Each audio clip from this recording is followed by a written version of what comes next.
Hey everybody, welcome again to Series Month. This week's episode we're going to be talking about the Puppet Master films, the first four. I'm Zack Bishop. Welcome to 4 Films.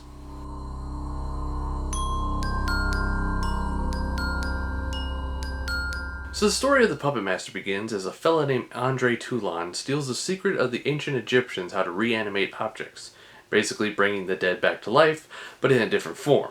So naturally the Nazis want this, as they do, which leads to Andre Toulon fleeing his home country of Germany to America. He ends up at the Bodega Bay Inn, where he kills himself before the Nazis can get him. In the future, a group of psychics are drawn to the Bodega Bay Inn, and it turns out it's by the guy who started their little psychic group. But it turns out he's dead. And of course, with them being psychics, they know something's going down. They know some bad stuff's about to happen. But still, they stay and get killed off one by Toulon's reanimated puppets. Alex, one of the members of the psychic group, and Megan, the ex-wife of the guy who started the group, his name doesn't matter. They're the only two left, and the guy who brought them all there is actually somehow alive. Well, he brought himself back to life, I guess, using the same formula that Toulon used to reanimate the puppets. But he's a dick, so the puppets kill him. Alex and Megan say their goodbyes and possibly have a little love interest going there. So with Alex leaving and Megan having the hotel all to herself, you think, well, that's a pretty good happy ending. And the film ends. So the puppets are well designed and very cool. The atmosphere of the hotel is very cool. But god damn is this movie slow. And it's only an hour and 28 minutes, but it just drags. It's such a shame because this story has such potential. This is one film that I would definitely remake.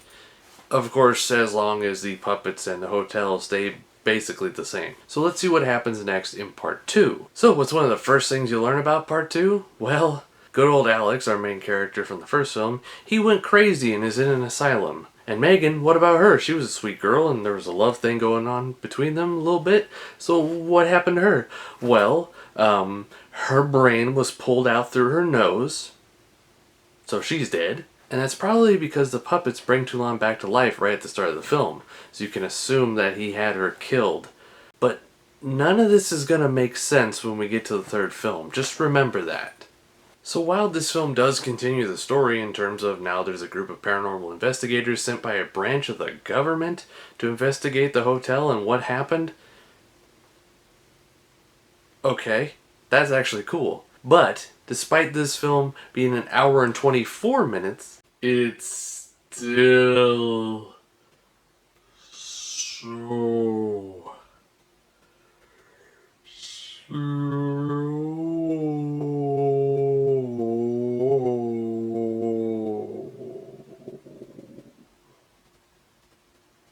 Basically, the plot of this one also entails that Toulon wants to make himself an immortal just like the dickhead from the first film and make himself a new bride by turning Carolyn, my best friend Caroline, into a puppet person just like him. Basically, they'll have new bodies, but they'll be like immortal bodies, but they look horrific. So I don't know how that's going to work. The only reason he wants to use Care is because he thinks that it's his wife Elsa reincarnated as her. So he's like, well, why not? So Toulon seems really like kind of dastardly, and you're like, now wait a minute. They were avoiding the Nazis in the first film because he didn't want them to have this power, right? So you'd assume, well, maybe he was a good guy. And same thing with the puppets. They still end up killing the jackass from the first film. But they've killed people almost indiscriminately. And Toulon's like, got this diabolical plan. So it's really kind of perplexing. And again, once we get to the third film, you're really going to be confused. But none of that matters. They end up, stopping Toulon in his new body because he's a weirdo. Blonde love interest man, his mom is put into like the woman body. So him and Kay leave. And then she, along with the puppets, are going to go torture institutionalized teens or something? What the fuck? So how is this third one going to keep going? Well, the third film is a prequel taking place back in Nazi Germany. It's shorter than the first two, yet somehow equally as slow and drawn out. But we do get the backstory in this one that Toulon was making his puppet show for the children and doing a political satire making fun of Hitler, which in this day and age Sure, we can all make fun of Hitler. Fuck him. But back then, in Nazi Germany, it was a little bit harder to do such a thing. So the Nazis take offense to it, and they try to take his dolls because they realize, hey, holy shit, these things are alive. And then they, rough him up a bit, and Elsa tries to stop them, his wife, and she gets shot, and the main jackass, Dr. Hauser or something, he looks like Rutger Hauer, but he's not. So what's weird about it is the Nazi bastard Hauser that kills Elsa, he's the inspiration for Blade. Why would Toulon do that? So then Toulon with his puppets gets sweet, sweet revenge. And then he's like, well, gotta leave. So that's how he leaves Germany to America, with the Nazis still hot on his trail. So story-wise, it does fit, but it turns Andre Toulon into a tragic hero character. And the puppets are more of like his friends and associates.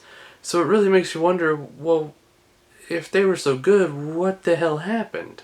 Some people have suggested a theory that because of him being dead for so long, and them using the formula, that his brain was rotten or something, so he came back super evil. But then again, I think maybe they did this in this prequel to set it up as them being good again and all this noble stuff because of the next film. Puppet Master 4 starts off a new chapter with a new puppet master, Rick Myers, the robotic techno-wizard.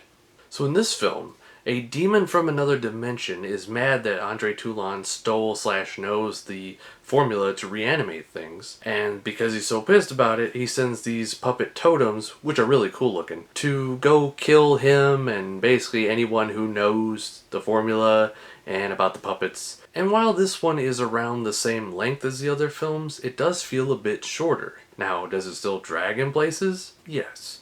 Does it still feel padded? Yes. But as a new story, without any origins or any flashbacks really to speak of, it grooves along at its own pace with very goofy confidence.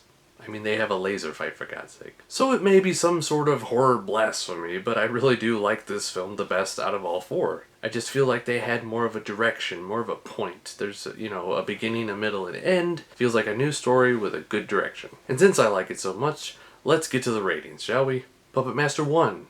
I give it a 5.5 out of 10, and that's mostly for the potential that the story has. It's not technically a bad film. None of these are really bad per se. They just drag, and the story can be trimmed up and put together so much better than the way it's been presented. But at the time, it makes sense. And again, the puppet designs and the atmosphere in all the films are really good. Puppet Master 2, I give a 4.5 out of 10. Because it's just the original, but not as good. At least that's how it feels to me. And knowing the fates of the characters from the first film just seem unnecessarily cruel, and with that stupid-ass ending, it just took it down for me. Puppet Master 3, while it does reestablish the origins of the puppets and Toulon, and it is a bit shorter, it just isn't as interesting either. I mean, it's always a good time to kill Nazis, and I'm fine with that. In fact, that probably helped the score a little bit. But I give it a 4 out of 10 because it's really not necessary, and because it's a prequel, you don't really learn too much that you didn't already kind of get from the first two films. And of course, the last one, Puppet Master 4, I give a 6.5 out of 10 because I actually did like this film. Like, none of these films are great, but they're good. You can understand why they are what they are. They're worth watching. So that's it for this week, and I'll see you next week as we continue and we do another series of films.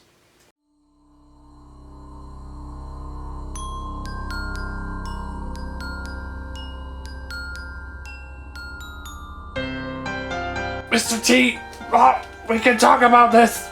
Oh, please help me, someone. Holy shit.